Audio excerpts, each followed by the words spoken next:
నమస్తే, welcome to talking point with me కవిత.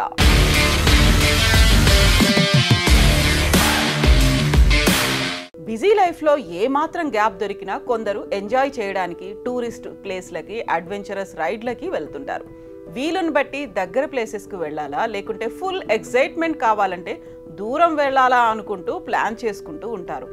అయితే ఇప్పటికే కొన్నిసార్లు వెళ్లాల్సిన ప్లేసెస్ బోరింగ్గా అనిపిస్తూ ఉంటాయి. కానీ ఇప్పుడు చెప్పుకోబోయే ప్రాంతం మాత్రం పాతదే అయినప్పటికీ సరికొత్తగా కనిపిస్తోంది. అక్కడ కొత్తగా వెలుగులోకి వచ్చిన అట్రాక్షన్ మిమ్మల్ని అటువైపు లాగుతోంది. హైదరాబాద్ దగ్గరలోనే ఆ ప్రదేశం ఉండడం మరింత విశేషం.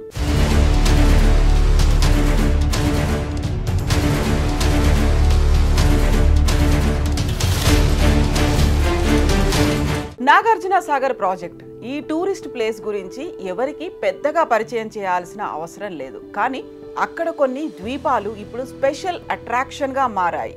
అదేంటి?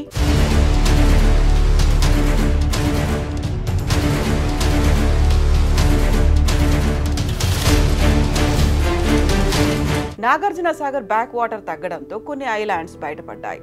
ఇప్పుడు అవి పర్యాటకులను విశేషంగా ఆకర్షిస్తున్నాయి. నల్గొండ జిల్లా చందంపేట మండలంలోని నల్లమల అడవుల దగ్గర ఈ ద్వీపాలు బయటపడ్డాయి. నాగార్జున సాగర్ ప్రాజెక్టులో గత 2 ఏళ్లుగా ఇన్ఫ్లో బాగా తగ్గింది. కృష్ణానది ఎగువ ప్రాంతంలో వర్షాలు సరిగ్గా లేకపోవడంతో బ్యాక్ వాటర్ డెడ్ స్టోరేజీకి తగ్గిపోయింది. దీంతో సాగర్ బ్యాక్ వాటర్లో ద్వీపాలు ఒక్కొక్కటిగా బయటపడుతున్నాయి. ప్రస్తుతం ఓ పెద్ద ద్వీపం ప్రత్యేక ఆకర్షణగా నిలిస్తే మరికొన్ని పదుల సంఖ్యలో ఐలాండ్స్ నీళ్లు లేక బయటకి కనిపిస్తున్నాయి. నాగార్జున సాగర్ బ్యాక్ వాటర్ లో ఇప్పుడు బయటపడుతున్న ద్వీపాలను 20 నుంచి 25 ఏళ్ల క్రితం చూసినట్టుగా స్థానికులు చెబుతున్నారు. ఇప్పుడు తాజాగా బయటపడిన ద్వీపం ప్రకృతి ప్రేమికులను, పర్యాటకులను విశేషంగా ఆకర్షిస్తోంది. బ్యాక్ వాటర్ తగ్గడంతో ద్వీపాలతో పాటుగా కొండలు, గుట్టలు కూడా పెద్ద సంఖ్యలో బయటపడుతున్నాయి. చూడ్డానికి ఆ ప్రాంతం అంతా ఆహ్లాదకరంగా మారింది.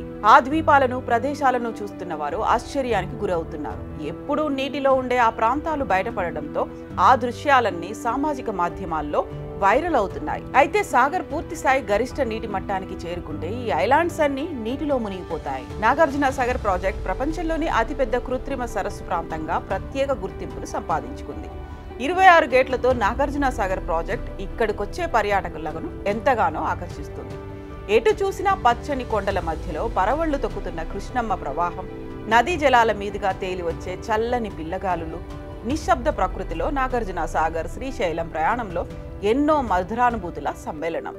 చుట్టూ దట్టమైన నల్లమల అడవులు, పక్షుల కిలకిలారావాలు మనసుకు ఉల్లాసాన్ని కలిగిస్తాయి. నిశ్శబ్ద ప్రకృతిలో ఆకాశాన్ని అందుకోవాలనుకునే ఎత్తైన పచ్చని కొండల్ని, నీలి జలాల్లో తన అందాన్ని చూసుకునే నీలాకాశాన్ని, ఆ పచ్చని కొండల్ని, తెల్లని మేఘాలను ప్రతిబింబిస్తూ నిశ్చలంగా కదులుతున్న కృష్ణమ్మ సౌందర్యాన్ని ఆస్వాదిస్తూ సాగే పడవ ప్రయాణం ఓ అద్భుతం.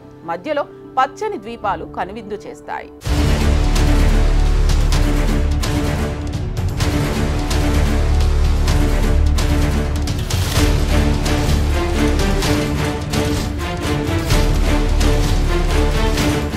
కృష్ణానదిలో 50 నిమిషాల పాటు ప్రయాణించి నాగార్జున కొండ ఎడమ వైపునకు చేరుకోవచ్చు.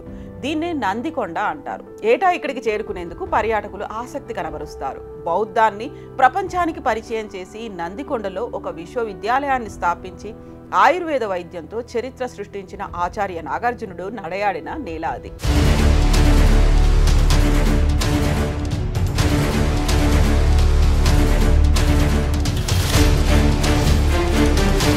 ఆనకట్ట కారణంగా ముంపునకు గురైన ప్రాంతాల్లో దొరికిన నాటి నాగార్జునుడి వస్తువులను ఈ కొండ మీద ఒక మ్యూజియంలో భద్రపరిచారు.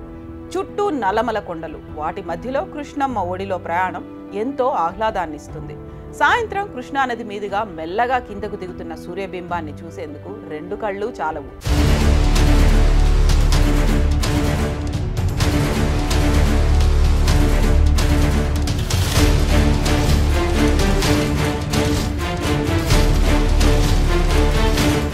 ఇప్పుడు సాగర్ బ్యాక్ వాటర్లో బయటపడ్డ ద్వీపాలు కూడా ఈ ప్రాంతంలో మరో ప్రత్యేక ఆకర్షణగా మారాయి.